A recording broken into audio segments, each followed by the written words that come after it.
आप सत्ता में तो आ गए और उस इतिहास को भूल गए कि सत्ता में चले कैसे आप।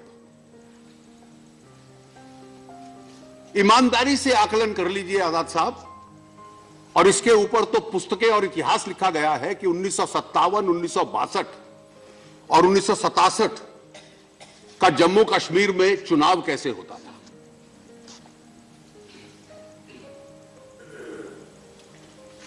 जो कश्मीर घाटी में, और हमारे सदन में माननीय पीडीपी के कुछ सदस्य हैं, वो सब इस इतिहास की पुष्टि करेंगे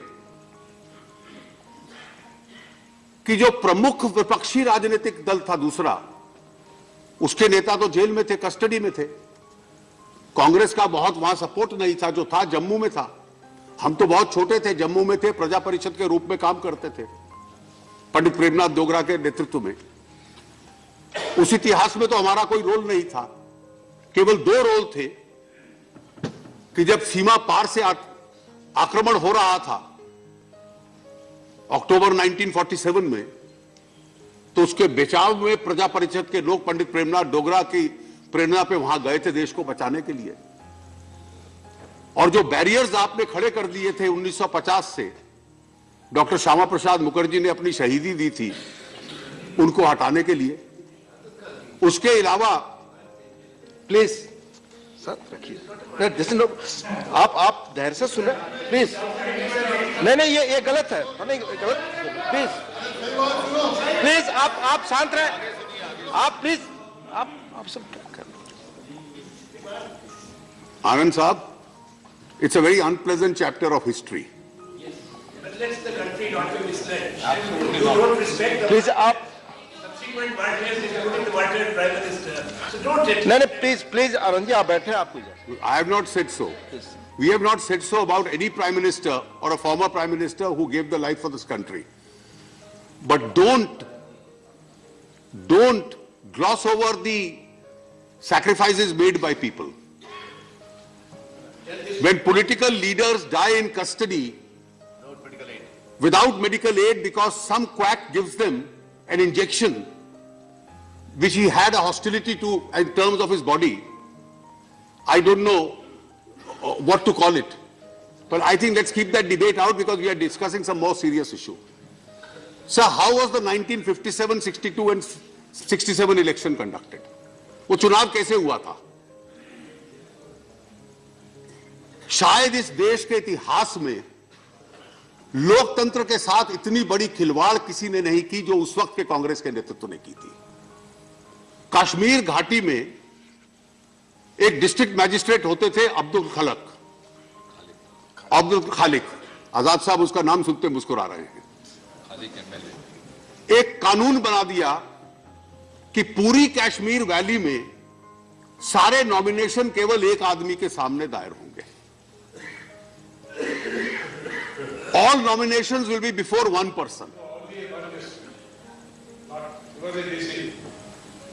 जब वो लोग जाते थे नॉमिनेशन फाइल करने, उस वक्त बहुत जिले नहीं हुआ करते थे, श्रीनगर जिला ही आधे से ज्यादा कश्मीर हुआ करता था। जब लोग नामांकन भरने जाते थे तो कभी गायब हो जाता था, कुछ उसको दे नहीं पाते थे। It had to be given to him in person. वो लोग नॉमिनेशन नहीं लेते थे और जो गलती से उसको दे गया उसका वो खारिज कर देता था। कभी 22, कभी 25, कभी 27 एमएलए जहां वोट आपका था नहीं, खालिद साहब की मेहरबानी से वो निर्दलीय चुन के आ जाते थे। और इसलिए उस तरह के चुनाव से आप लोगों ने वहां हुकूमत की है। और आप कहते हो कि लोग पिछले 4.5 साल में एलियनेट हो गए। अगर लोकतंत्र के साथ इस तरह की खिलवाड़ करोगे और एलियनेशन का बीज बोओगे और मासूम कश्मीर का नागरिक कहेगा कि मुझे इस मुल्क से, आजाद हिंदुस्तान से लोकतंत्र भी नहीं मिल सकता, चुनाव लड़ने का अधिकार भी नहीं मिल सकता, और केवल सत्ता में रहने के लिए यह राजनीति थी जो उस वक्त कांग्रेस पार्टी ने की। और पूरे कश्मीर के अंदर मजाक चलता था कि कश्मीर में दो तरह के एमएलए हैं, एक खलक एमएलए हैं और एक जनता एमएलए हैं। एक को खलक ने चुना है, एक को जनता ने चुना है। और ऐसी सरकार कुर्बान और उस सरकार ने इतने बेहतरीन काम किए जिसका पूरा इतिहास आप हम लोगों को बता रहे हैं।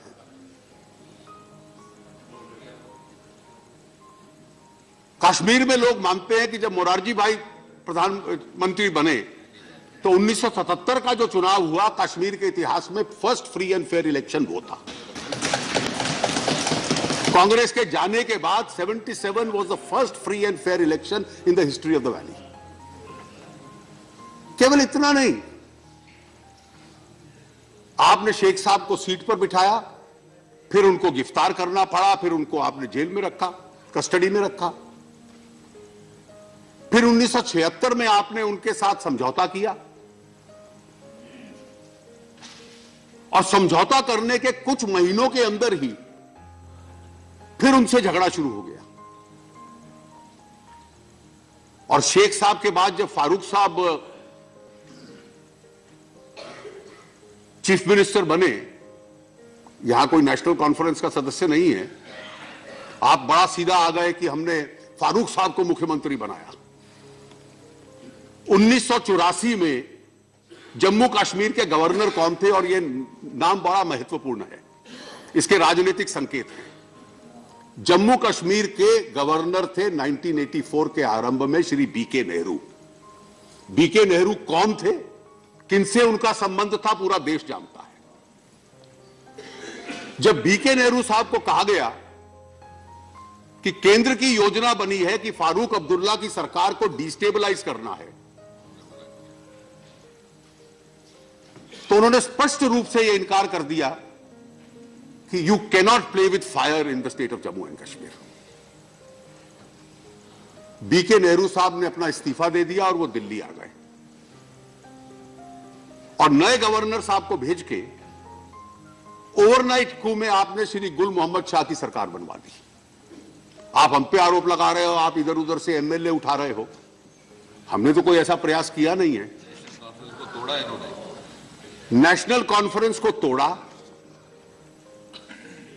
कहीं ना कहीं से एमएलए उठाए और ओवरनाइट जीएम शाह की सरकार आपने बना दी। और बाद में उनके जो बयान आते थे वो पता नहीं था कि देश के साथ भी है कि देश के साथ नहीं है, एक्सट्रीमिस्ट नेचर के स्टेटमेंट आते थे।